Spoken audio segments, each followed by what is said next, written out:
अगर आप भी चाहते हैं कि HRC म्यूजिक की ऑडियो वीडियो सबसे पहले आप तक पहुंचे, तो लाल बटन दबाकर हमारे चैनल को सब्सक्राइब करें और घंटी के निशान को दबाना ना भूलें। ना जाने कितने दिन, कितने महीने, कितने साल बीत गए, लेकिन राम मंदिर नहीं बना।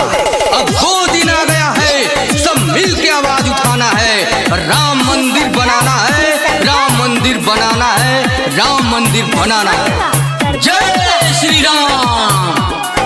ढेर दिन बीत गया, अब सोए सिर जगाएंगे, जगाएंगे, जगाएंगे। ढेर दिन बीत गया, अब सोए सिर जगाएंगे।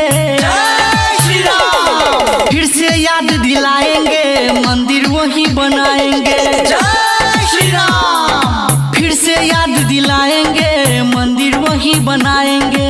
जय श्री राम। अपना सरकार हुआ चर्चा कई बार हुआ, जय श्री राम, जय श्री राम। अपना सरकार हुआ चर्चा कई बार हुआ, फिर क्यों पीछे रहे, किसको इनकार हुआ। जय श्री राम। हमने ये ठाना है, सबको दिखाना है, जो भी है विरोधी ठिकाने पर लाना है। जय श्री राम। राम लला के जन्मभूमि है, राम राम चिल्लाएंगे, राम राम चिल्लाएंगे। राम लला के जन्मभूमि है, राम राम चिल्लाएंगे, चिल्लाएंगे। फिर से याद दिलाएंगे, मंदिर वही बनाएंगे। जय श्री राम। फिर से याद दिलाएंगे, मंदिर वही बनाएंगे। जय श्री राम।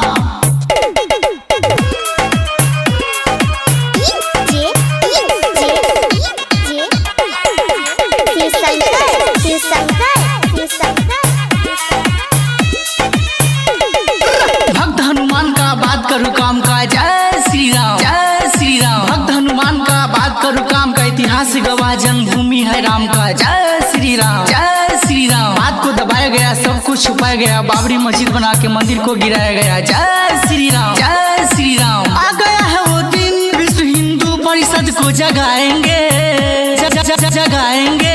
फिर से याद दिलाएंगे, मंदिर वही बनाएंगे। जय श्री राम। फिर से याद दिलाएंगे, मंदिर वही बनाना है ना। जय श्री राम।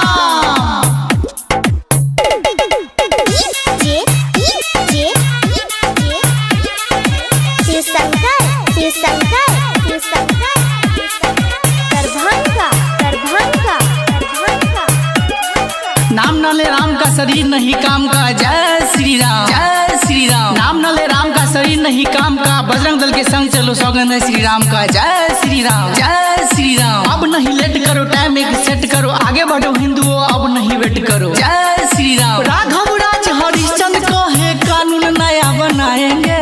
जय श्री राम। संजय भैया हरिश्चंद्र को है, कानून नया बनाएंगे। जय श्री राम। फिर से याद दिलाएंगे, मंदिर वही बनाएंगे।